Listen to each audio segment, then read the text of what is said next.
Hello,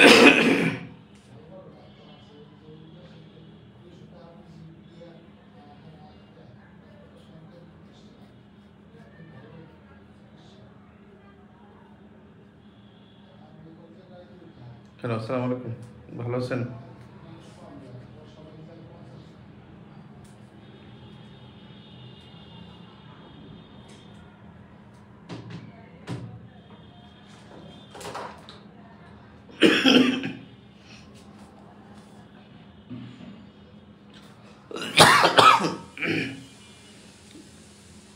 আলহামদুলিল্লাহ, আমার basic ভিউর কাজ শেষ কিছুক্ষণ আগে 9টা 38-এ কাজ পুরোপুরি শেষ হয়েছে।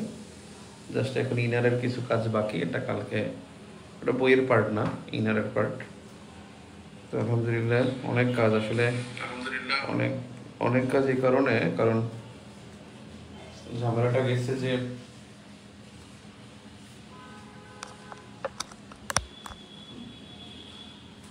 ঝামেলাটা হলো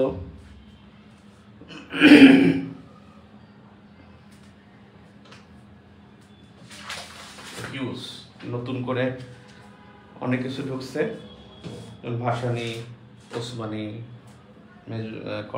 মেজর জলিল, এসব তথ্য, তারপর 72 থেকে 75-এর শাসনামল, এগুলো তো এখন প্রাসঙ্গিক, পরীক্ষা আসার জন্য প্রাসঙ্গিক, সেজন্য তো আপনাদেরকে ধন্যবাদ, অনেক কষ্ট করছেন। আশা করি আপনাদের জন্য এখন আমি খাটতে পারবো। তো বেসিক্যালি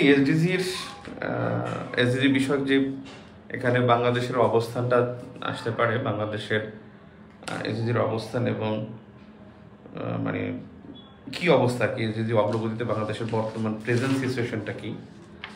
আরেকটা বিষয় হলো যে এসডিজি অর্জনে বাংলাদেশের যে পদক্ষেপ, এই পদক্ষেপগুলো আসলে আসবে না মনে হয়, কারণ আগের গভর্নমেন্টের পদক্ষেপ, মানে পদক্ষেপটা মানে আসার সম্ভাবনা কম নাকি, একেবারে উড়াই দেওয়া যায় না, আসলেও আসতে পারে।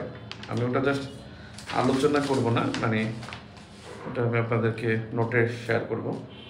আর এই যে বাস্তবায়নে বাংলাদেশের কিছু চ্যালেঞ্জটা গুরুত্বপূর্ণ। অনেকগুলো চ্যালেঞ্জ আছে বাংলাদেশের, সেই চ্যালেঞ্জগুলো গুরুত্বপূর্ণ, যে এই মুহূর্তে কী কী চ্যালেঞ্জ। আরেকটা হলো যে বেসরকারি যে গবেষণা গোষ্ঠীর মধ্যে আরও কয়েকটা চ্যালেঞ্জ আছে। আরেকটা হলো যে কি করণীয়, চ্যালেঞ্জ আর করণীয়। আর এসডিজির আরেকটা বিষয় হলো যে বর্তমান বিশ্বে যে এসডিজিটা হলো মানে সবার জন্য, মানে বেসিক্যালি আমরা যেটা জানি যে এমডিজিস ফর এলডিসিস আর এসডিজিস ফর অল, এবং এটা সবার জন্য, এবং এটা একটা পলিটিক্যাল ডিসিশনের বিষয়। এখানে গভর্নমেন্ট পুরোপুরি জড়িত থাকে, সব দেশের গভর্নমেন্ট এখানে জড়িত। সো এটা একটা পলিটিক্যাল একটা ইস্যুস, যদিও এনভায়রনমেন্টকে গুরুত্ব দিয়েছে, কিন্তু পলিটিক্যাল ইস্যুস এটা। আর গ্লোবাল যে পলিটিক্যাল ইস্যুস, এটা কিন্তু বিশেষ করে Middle East crisis, Russia Ukraine war, তারপর গ্লোবাল যে ডলার ক্রাইসিস, তারপরে হলো যে সাপ্লাই চেইনে যেই প্রবলেম, তারপরে হলো চায়না এবং ইউএসের মধ্যে যে একটা কনফ্লিক্ট, দ্বৈরথ, তারপরে হলো রিজনাল কিছু মানে রিজনাল ডিসইন্টিগ্রেশন বা রিজিওনাল কিছু কনফ্লিক্ট, বিভিন্ন জায়গায় রিজনাল ডিভাইডেশন আছে, যেমন দক্ষিণ আমেরিকার যে মার্কোসা, তাদের সাথে অন্যান্যদের বিরোধ, তারপরে আফ্রিকা অঞ্চলে যে বিশেষ করে পশ্চিম আফ্রিকা, সেন্ট্রাল আফ্রিকা যে ইকোওয়াস আছে, সেখান থেকে অন্যদের একটা কনফ্লিক্ট। আমাদের দক্ষিণ এশিয়ায় দেখা গেছে যে ইন্ডিয়ান একটা প্রভুত্ব। তারপরে হলো যেটা হলো যে দক্ষিণ পূর্ব এশিয়ায়, এখানে দেখা গেছে যে আগের মতো তাদের ইউনিটি নাই, কারণ মিয়ানমার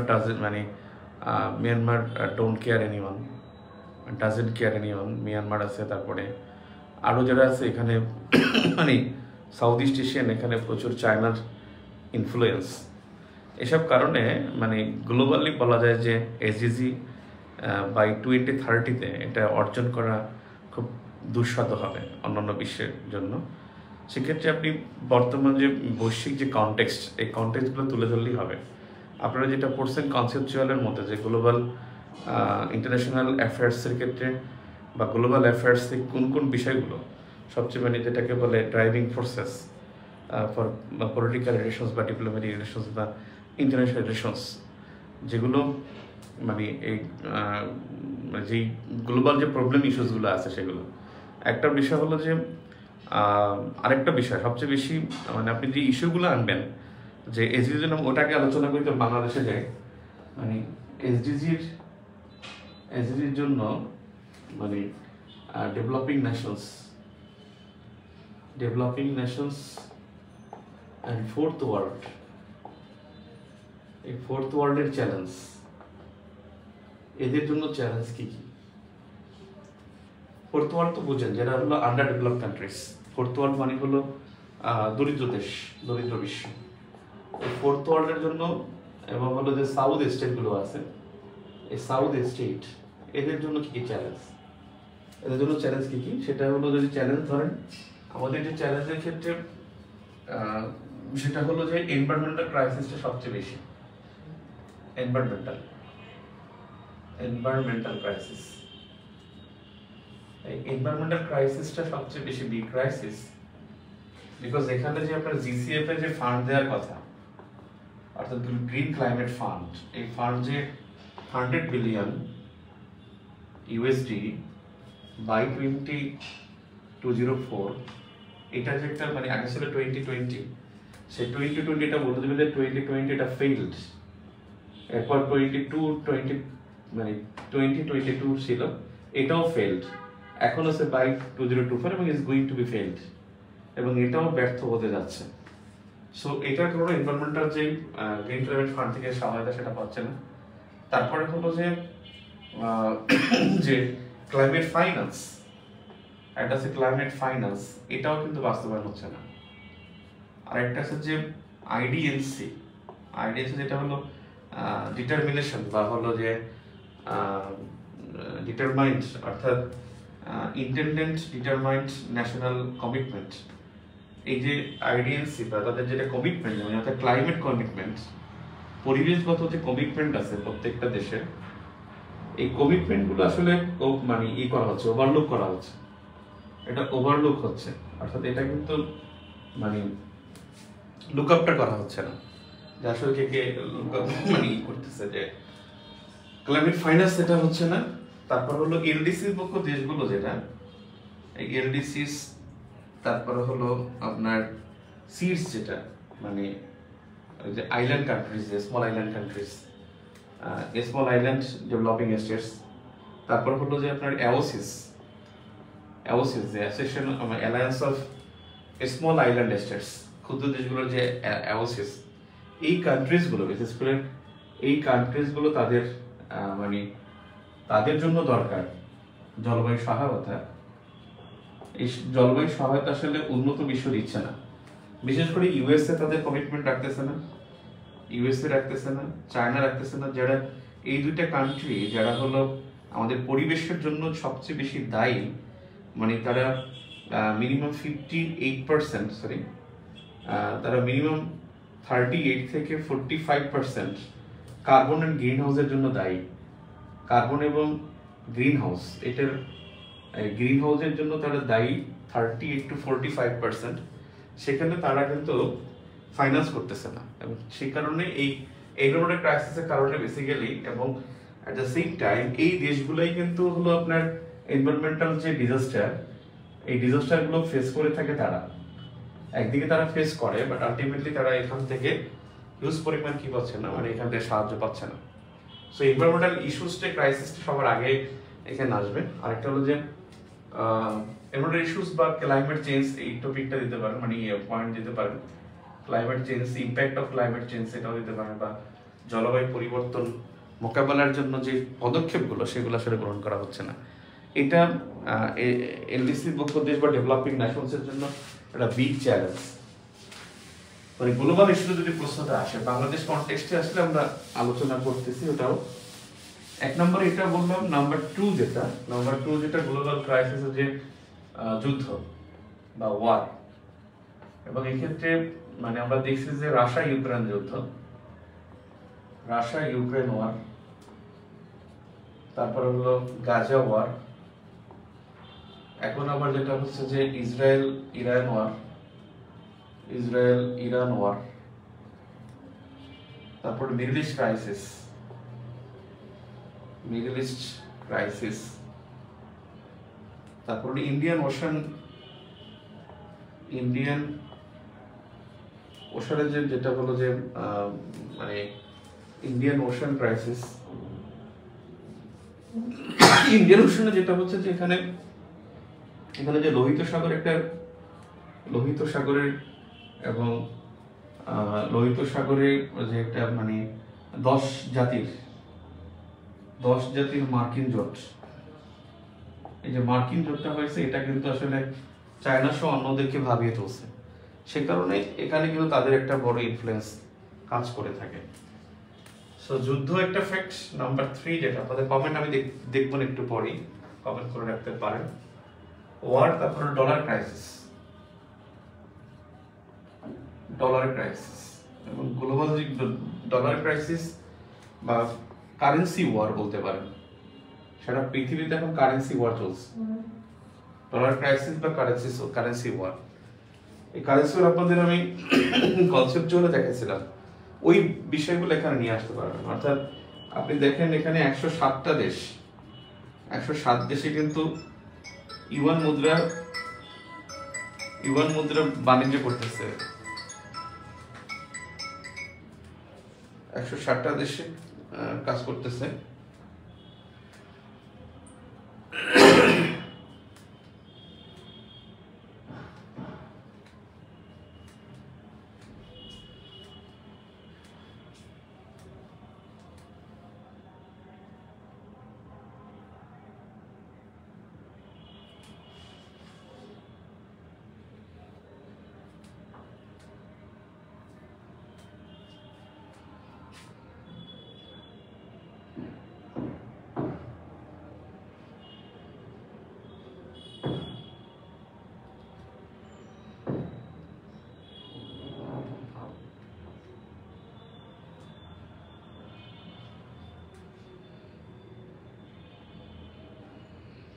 এটা কি ইন্টারন্যাশনাল টপিক? কেন ইন্টারন্যাশনাল টপিক না? এটা জাতিসংঘের টপিক না? জাতিসংঘ এসডিজির মধ্যে না? কি কয়?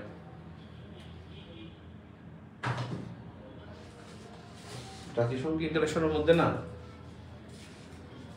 ইউয়ান মুদ্রার একটা ফ্যাক্ট, এখানে কারেন্সির একটা ফ্যাক্ট হলো যে ব্রিক্স পে এটা চালু করতে যাচ্ছে। তারপর রুপি 19টি দেশে যে তারা বাণিজ্য করতেছে বাংলাদেশ সহ। তারপরে সুর মুদ্রা চালু করতেছে আর্জেন্টিনা ব্রাজিল, সুর মুদ্রা আর্জেন্টিনা এন্ড ব্রাজিল। তারপর হলো রাশিয়াকে যে বহিষ্কার, অর্থাৎ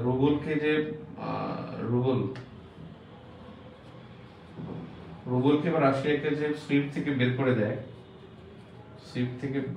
করে দেয়া, এগুলো কিন্তু আপনার কারেন্সি ওয়ারকে মানে গ্রো করতেছে, কারেন্সি ওয়ারকে বিস্তৃত করতেছে।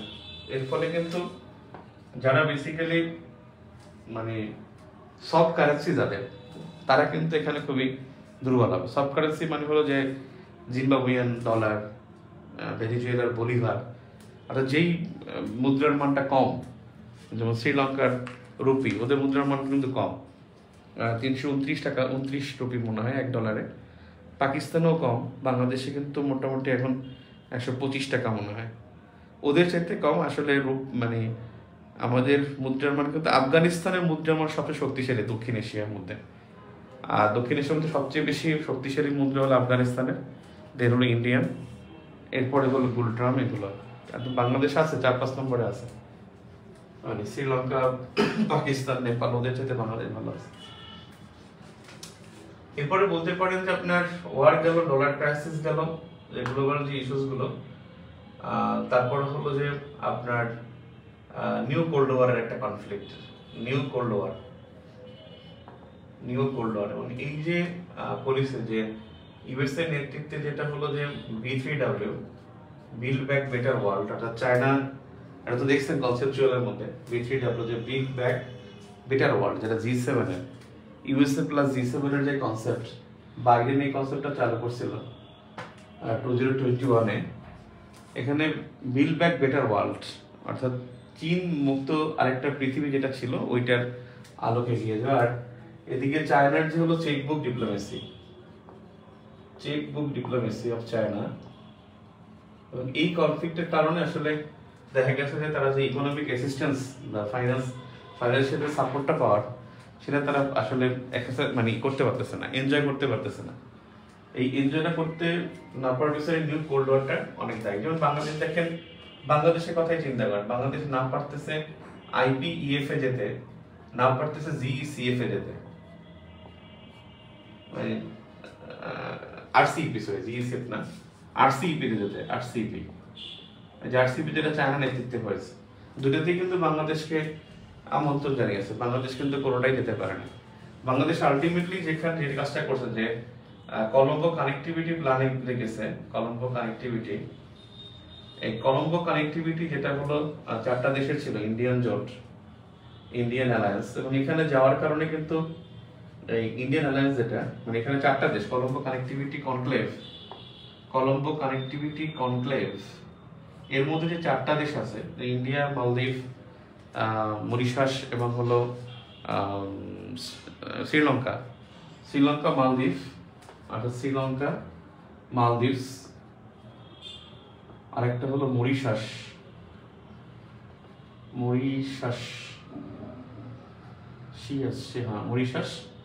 আর ইন্ডিয়া। এবং এখানে কিন্তু বাংলাদেশ জয়েন্ট 10th জুন 2024, এবং এখানে জয়েন করার পরে কিন্তু চায়না কিন্তু বিরূপ আচরণ করছে বাংলাদেশের সাথে। এই যে বিরূপ আচরণ বাংলাদেশের সাথে করছে, ইকোনমিক কানেক্টিভিটি প্ল্যান যেটা, কারণ ইন্ডিয়া এখানে একটা ফ্যাক্ট, ইন্ডিয়া কিন্তু I2U2 তে আছে, ইন্ডিয়া কিন্তু IPS এ আছে। এক্ষেত্রে ইন্ডিয়ার যে connectivity, Colombo connectivity plan conclave, এখানে যে বাংলাদেশ ইন্ডিয়া আছে, তার মানে এর সাথে যুক্ত হওয়াটা মানে US ব্লকে চলে যাবে। এবং এখানে কিন্তু চায়না এটা একটা বিগ থ্রেটফুল ইয়ে করেছে বাংলাদেশের জন্য। একটা বিশাল ব্যাড নিউজ মনে হয়, জায়গা টুইট করেছে নাকি বাংলাদেশ থেকে, নিউজ তো আসলে মুখ প্রসেস নিউজ হয়, বলা যায় না, জায়গা মনে হয় লিভ করছে বাংলাদেশ থেকে, মনে হয় একটা নিউজ দেখছি সময় টিভির, এখন ওগুলো তো বিশ্বাসযোগ্য না, পড়তে পারে নাই, আপনারা পড়ছেন কিনা জানি না। তো জায়গা যদি বাংলাদেশ থেকে কুইট করে, বিগ থ্রেট ফর বাংলাদেশ, এটা বাংলাদেশের মানে বিশেষ করে ইনফ্রাস্ট্রাকচার সিকিউরিটির জন্য একটা বিগ থ্রেট হবে। কারণ তখন পুরোটা এনজয় করবে কিন্তু আপনার চায়না, তখন এনজয় করতে চাইবে, এন্টারটেন করতে গেলেই তখন আলটিমেটলি US প্রেশার তো আছেই, সব মিলে একটু ঝামেলায় পড়ে হতে পারে। আর একটা বিষয় যেটা যে আপনার নেগোসিয়েশনে একটু মানে হয়, গ্যাপ হয়ে যাবে। আমরা যেহেতু জাপানের আমাদের বি প্রজেক্ট এবং হলো মাতারবাড়ি যে প্রজেক্ট, এটা কিন্তু জাপান ইনভলভড। মাতারবাড়ি কিন্তু বন্ধ, আপনারা জানেন যে মাতারবাড়ি বিদ্যুৎ কেন্দ্র বন্ধ হয়ে গেছে, এখানে কয়লা সরবরাহ নাই। এটা একটা বিষয়। এখন এটা কি ওই অন্য কোনো কিনা, ঝামেলা কিনা, অন্য কোনো কিনা, মানে যেটাকে বলে কারসাজি কিনা, সেটা বলা যায় না। তো বেসিক্যালি ওদের একটা প্রভাব থাকে। আর যেটা বলতেছিলাম যে বিশেষ করে বাংলাদেশের আসলে চায়না এবং জাপান দুইজন কি দরকার, জাপান থেকে বেশি মানে বাংলাদেশ লাভবান হতে পারে, কিন্তু চায়না হলো আপনার চায়নার যে সুদূর প্রসারী কর্মকাণ্ড। আপনি দেখেন যে ধরেন চায়না আমাদের কি করতেছে, কর্ণফুলী টানেল করছে। আমরা সবাই জানি যে এখানে দৈনিক 27 লাখ টাকা এখানে খরচ হচ্ছে কর্ণফুলী টানেলে, মানে লস হচ্ছে প্রতিদিন 27 লাখ বা 26 to 27 লাখ। এখন বিষয় হলো যে মাসের নাকি দিনে, মাসে মনে হয় নাকি মাসে সরি, এখানে টোল আদায় হচ্ছে, খরচ যেটা টোল আদায় হচ্ছে না। এখন দেখেন এখানে এটা করছে সাংহাই নগরীর আদলে, কিন্তু এটার ফলে কিন্তু আমাদের বন্দর সক্ষমতাটা বেড়েছে। আমাদের মানে চট্টগ্রাম পোর্টের বন্দর সক্ষমতা কিন্তু এখন 67, একটা সময় এটা 100 ছিল। তো বন্দর সক্ষমতা কিন্তু আমরা একটু এগিয়েছি, কারণ শহরের জ্যামটা কমছে এবং ওই বন্দরে লোড আনলোডের ক্ষেত্রে এই টানেলটা ভূমিকা রাখে। শুধুমাত্র টোল দিয়ে চিন্তা করলেই হয় না। তো এটা কিন্তু মানে চীনের কিন্তু একটা বড় একটা হেল্প ছিল।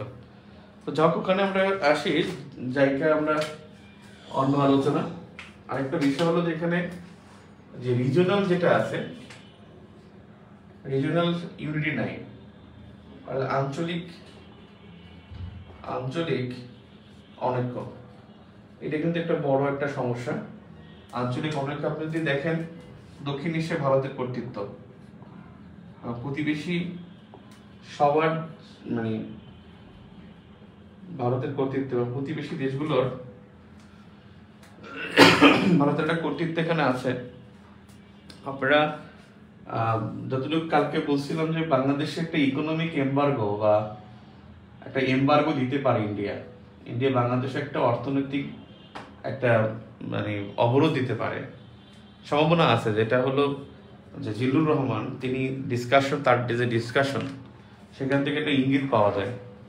জিল্লুর রহমান যিনি কিন্তু বাংলাদেশের খুব শক্তিশালী একজন, বিশেষ করে তিনি যা বলেন এটা কিন্তু তার পলিটিক্যাল বা বাংলাদেশের মানে মানে একটা ফোরকাস্ট করতে পারেন ভালোই।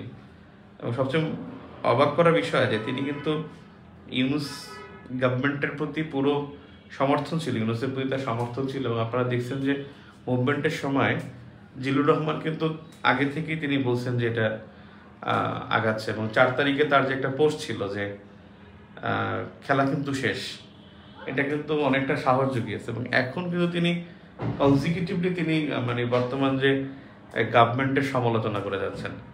এবং তিনি তো আমাদের যে চিফ অ্যাডভাইজার মহোদয় তার বিরুদ্ধে নানানভাবে কথা বলতেছেন। এখন এটা কি ইঙ্গিত বহন করে আল্লাহ জানে। যা হোক, আঞ্চলিক অনৈক্য দক্ষিণ এশিয়া ভারতের কর্তৃত্ব, ঠিক তেমনি দক্ষিণ আমেরিকায় মার্কোসার এলাবোরেশন হবে না, এটা কিন্তু স্থানীয় ল্যাঙ্গুয়েজের করা। এই মার্কোসারের বিরোধিতা গোষ্ঠী সক্রিয়। আপনারা দেখছেন যে 3টা দেশ কিন্তু বের হয়ে গেছে, যে আফ্রিকা অঞ্চলে যে বাণিজ্যিক একটা জোট ছিল কমেসা, এই কমেসা থেকে 3টি দেশ বের হয়ে গেছে। 3টি দেশ বের হয়ে যায়, বুর্কিনা ফাসো, মালি আর একটা বুরুন্ডি, বুর্কিনা ফাসো এবং মালি, এরা কিন্তু চলে গেছে এখান থেকে। তারা কিন্তু এখানে মিলিটারি একটা জোট করেছে, মিলিটারি জোট করেছে 3টা দেশ, বুরুন্ডি, বুর্কিনা ফাসো, মালি, এরা এই কমেন্ট থেকে চলে গেছে। আপনারা দেখছেন যে ইউরোপে কিন্তু ইএসএস হয়েছে, ইউরোপিয়ান ইএসএস দেখবেন আপনি, ওখানে ওদের একটা মিলিটারি ব্লক তৈরি হয়েছে। মানে এটা কিন্তু স্ক্যান্ডিনেভিয়ান দেশগুলো কিন্তু এটার প্রতি বিরক্ত। এবং এটা জার্মানি নেতৃত্ব হয়েছে, সুইজারল্যান্ডও সম্প্রতি এখানে জয়েন করেছে, জার্মানি নেতৃত্বে ইএসএস হয়েছে। এবং এখানে কিন্তু যেটা স্ক্যান্ডিনেভিয়ান দেশগুলো কিন্তু এখানে প্রবেশ করে। যদিও ইউরোপ এবং আমেরিকা তাদের অনৈক্য কিন্তু ফ্যাক্ট না, ফ্যাক্টটা হলো যে আমাদের মতো তৃতীয় বিশ্বের দেশগুলো যদি ওখানে আঞ্চলিক থাকে, অনৈক্য থাকে, প্লাস আঞ্চলিক যদি কনফ্লিক্ট থাকে, সেটা কিন্তু খুবই, যেমন মধ্যপ্রাচ্য সমস্যা, এখন মধ্যপ্রাচ্যের সমস্যা, তারপর আফ্রিকা দেখলেন, আবার হলো আসিয়ানে চীনের কর্তৃত্ব, এগুলো কিন্তু আপনার খুবই এই সমস্যাগুলো এইচএসি অর্জনে। তো এইচএসি অর্জনের এই সমস্যাগুলো জাস্ট এখানে ইনফরমেশন, আপনি কিন্তু যত বেশি টার্ম ব্যবহার করবেন, যত বেশি নাম্বার, পার্সেন্ট, সাল ব্যবহার করবেন, এগুলো কিন্তু আপনার লেখাকে কিন্তু ইনফরমেটিভ এবং সমৃদ্ধ করবে। মানে ইনফরমেশন দেখাতে হলে নাম্বার ইউজ করতে হয়, টার্মিনোলজি ব্যবহার করতে হয়, এই সমস্যাগুলো দিলেই আপনি এখানে এটা ভালো মার্কস ক্যারি করতে পারবেন। এখন বিষয় হলো বাংলাদেশের আসলে এসডিজিতে বাংলাদেশের অবস্থানটা কি? বাংলাদেশের এসডিজির অবস্থান সেটা হলো এসডিজি সূচক কিন্তু আমাদের আপ ডাউন করতেছে। 2017 সালে আমাদের সূচক মান ছিল 56.2, 21 সালে খুব ভালো 67.2 হয়, 22 সালে আবার কমে যায় 64.22, 2023 সালে হয় 65.9 এবং 64.3 পাস হয় 2024 সালে। এবং আমাদের এসডিজি সূচকের যে আমাদের অবস্থান 17 সালে ছিল 120, 21 সালে 109, 22 সালে 104, 23 সালে 101, কিন্তু দুঃখের বিষয় 24 সালে 107। সো এটা আমাদের অবস্থান এবং আমাদের কিন্তু 100-র উপরেই আমরা আছি। আমাদের সবচেয়ে সূচক মানটা ভালো ছিল 2021-এ, যখন আমাদের এসডিজি অর্জনের প্রবৃদ্ধিতে আমরা তৃতীয় বৃহত্তম দেশ ছিলাম, যে প্রবৃদ্ধি এখানে কিন্তু আমরা কিন্তু 100-র উপরেই আমাদের অবস্থান ছিল এবং এখনো আছে। সো বাংলাদেশের যে পপুলেশন এবং বাংলাদেশের যে 465 বিলিয়ন ডলার আমাদের যে অর্থনীতি, আমাদের অর্থনীতি কিন্তু 465 বিলিয়ন ডলার, এবং যেটা জিডিপিতে আমরা মানে 35 biggest nation in the world, সেখানে আমাদের কিন্তু এটা এসডিজি সূচক মানে এটা আমাদের কিন্তু মানে টপ 50 কান্ট্রিজের মধ্যে থাকা উচিত ছিল। একটা বিষয় হলো যে এলডিসি ভুক্ত বাংলাদেশ একমাত্র দেশ যাদের অর্থনীতি কিন্তু 50-এর মধ্যে। এলডিসি ভুক্ত যে মানে বুঝে নাই, জিডিপিতে যে টপ 50 কান্ট্রিজ এবং তার মধ্যে যারা আছে একমাত্র এলডিসি ভুক্ত কান্ট্রি কিন্তু বাংলাদেশ।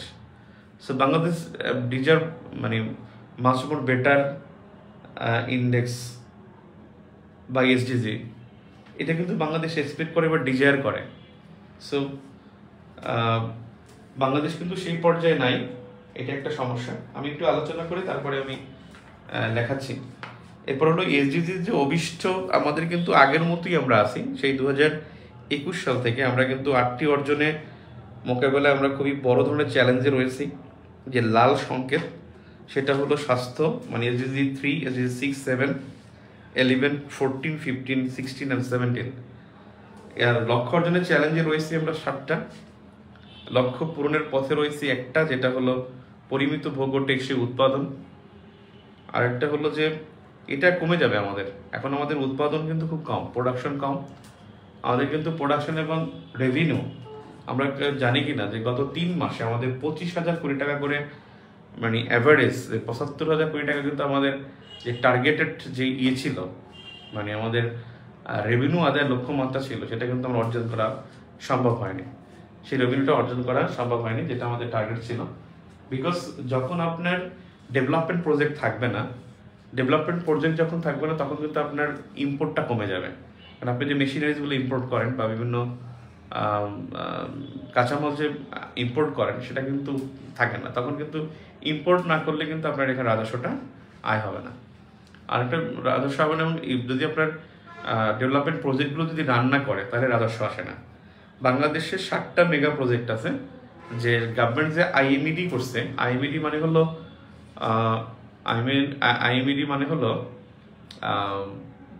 আইএমইডি এটা বেসিক্যালি হলো প্ল্যানিং মিনিস্ট্রির একটা ডিপার্টমেন্ট, যেটা হলো যে মানে আইএমইডি একটা সুন্দর এলাবোরেশন আছে, মানে এটা হলো দ্রুত কর্ম সম্পাদনের জন্য যে মানে যেটাকে বলে অবজারভেশন, সেইটা হলো আপনার আইএমইডি। এই আইএমইডি কিন্তু প্ল্যানিং মিনিস্ট্রিতে কিন্তু এই ডিপার্টমেন্টকে কাজ করছে, মানে ডিপার্টমেন্টকে যে কাজ দিয়েছে সেই কাজটা হলো যে implementation monitoring and evaluation division, implementation monitoring and evaluation division IMED. আবার বলে আইএমইডি এটা হলো implementation monitoring evaluation division, monitoring and evaluation division. এরা হলো বাস্তবায়ন পুনর্বীক্ষণ করে থাকে, এবং সেখানে প্ল্যানিং মিনিস্ট্রি ডিপার্টমেন্টকে কাজ দেওয়া হয়েছে যে মেগা প্রজেক্টের অসঙ্গতিগুলো বের করার জন্য, করাপশন বের করবে, তারপরে ধরেন এখানে যথার্থতা দেখবে, আসলে যথার্থ আছে কিনা অযথার্থ কিনা, এগুলো সম্পর্কে দিবে। আমি কিন্তু আপনাদের একটা মেগা প্রজেক্টের অযথার্থতা নিয়ে একটা ক্লাস নিয়েছিলাম, ওই ক্লাসটা কিন্তু আপনাদের লাগবে, এই আইএমইডির ক্ষেত্রে এটা কিন্তু লাগবে। এখানে 6টা প্রজেক্ট কিন্তু আমাদের 90% কাজ ডান, 6টা ডান হচ্ছে, এবং 10% রেস্ট অফ দ্য 10% হলেই আমাদের অনেকগুলো প্রজেক্ট চালু হয়ে যাবে। এখন একটা বিষয় হলো যে প্রজেক্টগুলো চালু হবে, এখান থেকে কি আউটপুট পাবেন। আমি একটা কসম, আল্লাহর কসম একটা সত্য কথা বলি, আমি এবার সত্যি কথা, কসম আল্লাহর একেবারে, মানে আপনি মনে করতে পারেন যে গল্প, আমি যখন বেসিকপুর কাজটা করি তখন সেদিনকে আমি যখন চ্যাপ্টার 7-এ যাই তখন ওখানে অনেকগুলো এনজিও আগে যা ছিল তাগুলো আমি বসিয়েছি, যেমন আদিলুর রহমানের অধিকার, ওই শারমিন জাহানের ব্রতী, খুশি কবিরের উনিপিক না জানি কি, উন্নয়ন নিরীক্ষণ কি জানি উনিপিক, এর অনেকগুলো, বেলা, বেশ কয়েকটা বসিয়েছে, নতুন বসিয়েছে, সুজন, মজিউল আলম মজুমদারের সুজন, সনাক, এসব বসিয়েছি। এবং এখানে দেখলাম এনজিওসগুলো বসানোর পরে যখন আমি তেল গ্যাস রক্ষা কোম্পানিতে গেলাম, আনু মোহাম্মদের নামটা মিসিং, আমি দেখলাম যে নোট করার সময় ওটা হয়তো হয়নি, আমি তো আনু মোহাম্মদের করলাম। আমি তখনই আমি মনে মনে ভাবলাম, please don't take it otherwise, এখন সময় ভালো না, আপনারা বললে আবার কি করেন, কাট করবেন এটা সেটা বলবেন। আমার কাছে মনে হয়েছে যে আনু মোহাম্মদ এরা তো আসলে এজেন্ডা বাস্তবায়ন করে, বা এরা করবে কিনা, মানে পরমাণু বিদ্যুৎ কেন্দ্র নিয়ে একটা আন্দোলন করবে কিনা, বিশ্বাস করেন আমি এটা বলে আমি আনু মোহাম্মদ মানে সার্চ দিলাম যে উনি এখন কমিটির প্রধান আছেন কিনা, এদের রক্ষা কমিটি, একেবারে ঢুকেই দেখলাম যে 24 অক্টোবর তাদের একটা মানে ছবি আসছে যে রূপপুর পরমাণু বিদ্যুৎ কেন্দ্র এটা বন্ধ করতে হবে, এটা ব্যবস্থা নাই, বাংলাদেশ এটা দরকার নেই। বাংলাদেশের এরা হয় কি আসলে, এরা না ধরেন এই ডিপার্টমেন্ট না, মানে এই কমিটি না, এরকম অনেক কিছু কমিটিকে বা অনেকগুলো মানে প্রতিষ্ঠানকে আসলে মানে তাদেরকে দিয়ে অনেকে কথা বলে, মানে প্রভাবশালী তাদের কথা বলে এবং তাদের বিরুদ্ধেই বলে এবং ওটা তারা বাস্তবায়ন করে, মানে এটা তারা একটা গ্রাউন্ড তৈরি করে দেয়, এটা গ্রাউন্ড তৈরি করে দেয়, এরকম একটা ইয়ে আছে আর কি। তাকে আমি আর কিও বলি, যাই হোক, এখানে কোথায় গেছিলাম যেন, কোন জায়গা থেকে আসলাম যেন, যাক আমি আলোচনা ছিল, যাক এরপরে হলো বাংলাদেশের যে স্বাস্থ্য খাতের একটা উন্নয়ন হয়েছে, স্বাস্থ্য খাতের একটা উন্নয়ন হয়েছে, এখানে মৃত্যুর হার ছিল, শিশু মৃত্যুর হারের একটা অগ্রগতি হয়েছে, যেটা এমডিজির সময় ছিল, তারপরে কমিউনিটি ক্লিনিক গড়াই একটু বাড়ছে, এবং এটা 74 বছর হয়ে গেছে জাতিসংঘের মতে, যদিও আমাদের হিসেবে 72.8 বছর এখনো। নারীর ক্ষমতায়ন, নারীর আমাদের জেন্ডার গ্যাপে কিন্তু আমরা 99, এইটা আমরা জেন্ডার গ্যাপ সূচকে কিন্তু আমরা একটা সময় 47 ছিলাম, একটা সময় 47 ছিলাম, when 41st Eden was underway, তখন আমরা যখন পড়তেছিলাম তখন কিন্তু আমাদের পড়ছিলাম যে 47 নারীর ক্ষমতায়ন এবং নারীর যে জেন্ডার গ্যাপ, সেখানে জেন্ডার গ্যাপ মনে হয় 56, নারীর ক্ষমতা মনে হয় 47, এখন কিন্তু এটা 99 আউট অফ 146 কান্ট্রিজ। এখানে যে নারীর যে ক্ষমতায়ন বা নারীর যে জেন্ডার গ্যাপের জন্য 4টা সূচক, অর্থাৎ পার্টিসিপেশন, এডুকেশন, হেলথ অ্যান্ড হলো এম্পাওয়ারমেন্ট, এই যে 4টা ইস্যু খাত আছে, এখানে বাংলাদেশের অবনমন ঘটেছে। এরপরে হলো আমরা কিছু কন্ডিশন দিয়েছিলাম যে আমরা কর্মসংস্থান এটা বাড়িয়েছে, এটা ইতিবাচক দিক যে আমাদের কর্মসংস্থান বেড়েছে, নারীদের আগে 31% ছিল, এখন সেটা 35 to 38%। তার পলিটিক্যাল পার্টিসে যে আমাদের নারীদের পার্টিসিপেশন রাখা, সেটা 33%। অর্থাৎ উইমেন এম্পাওয়ারমেন্টের কথা বলা হয়, এবং উইমেন এম্পাওয়ারমেন্ট কিন্তু নিশ্চয়তা দেয় কিন্তু কয়েকটা বিষয়। উইমেন এম্পাওয়ারমেন্টের সবচেয়ে বড় যেটা, সেটা হলো পার্টিসিপেশন। যে কোনো জায়গায় পার্টিসিপেট করাটা মানে হলো উইমেন এম্পাওয়ারমেন্টে এগিয়ে যাওয়া। সেকেন্ড যেটা হয় যে তাদের এডুকেশন থাকা, অর্থাৎ তাদের রাইট অ্যান্ড রং এটা তারা বুঝতে পারে, এটা নারী ক্ষমতায়নের সেকেন্ড একটা ইস্যু। থার্ড ইস্যু হলো তাদের যে সলভেন্সি, ইকোনমিক সলভেন্সি যখন থাকবে তখন তাদের মানে তাদের যেটা হলো তাদের সলভেন্সি থাকবে, তখন তো নারী ক্ষমতায়ন হবে। ফোর্থ যেটা, সেটা হলো মানে আন্ডারটেকিং টু দ্য, মানে যেটা হলো যে ডিসিশন মেকিংয়ে থাকা, এইসব কারণে মানে নারীর ক্ষমতায়নটা তৈরি হয়। সো এরও আগে নারীর ক্ষমতায়নের এই 4টা ক্রাইটেরিয়া যে বললাম, প্রথমে যেটা বললাম যে পার্টিসিপেশন, দেন যেটা বললাম যে আমি এডুকেশন, থার্ড যেটা বললাম আমি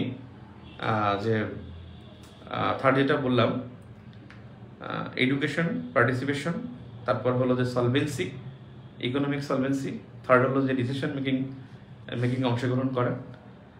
এই সব কিছুর আগে যেটা হেলথ দরকার, তাদের নারী স্বাস্থ্যের উন্নয়ন করা দরকার, ঠিক আছে।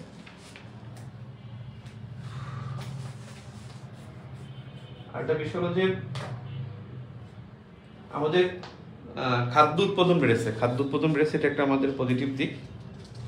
তারপর হলো যে আমরা অর্থনৈতিক অগ্রগতিতে এগিয়েছি, জিডিপিতে এবং ক্রয় ক্ষমতায় দুটোতেই আমরা অগ্রসরমান। আর হলো এগুলো হলো মানে আমাদের একটা হলো যে জলবায়ু পরিবর্তন মোকাবেলায় এটা কিন্তু আমাদের অবস্থা ভালো, কিন্তু খুব দুঃখের বিষয় আমরা কিন্তু পরিবেশ সূচকে কিন্তু এখনো লাস্ট যে 3টা দেশের মধ্যে কিন্তু একটা দেশ আমরা, ঠিক আছে। তো যাই হোক, আমি আপনাদের এই নোটটা শেয়ার করব, আর আপনাদের সাথে আমি আবার সোমবার ফুল অ্যান্ড ফাইনাল দেখা করব। আস্তে আস্তে গতকালকে আমাদের ক্লাস 10 মিনিট হয়েছে, আজকে হয়তো 30 মিনিট হয়েছে। আগামীকালকে ইনশাল্লাহ আগামী ক্লাসে আমাদের 2 ঘন্টা হবে। আমি খুবই ক্লান্ত যে 9:38 পর্যন্ত কাজ শেষে, আর এখন আর কোনো আপনাদের কাছে দেওয়ার মানে কি জানি বলো ওটাকে, অজুহাত দেখানোর এখন আর ওয়ে নাই। এখন অজুহাত হলো আপনাদেরকে নিয়ে ইনশাল্লাহ সোমবার দিন ইনশাল্লাহ ফাইনাল, ইনশাল্লাহ আল্লাহ বাঁচিয়ে রাখলে, সুস্থ রাখলে দেখা হবে সোমবার দিন রাত 10টায়। আজকে পর্যন্তই, আল্লাহ হাফেজ। আমি নোটটা শেয়ার করব, নোটটা কালকে শেয়ার করবো ইনশাল্লাহ রাতে অথবা পরশুদিন সকালে।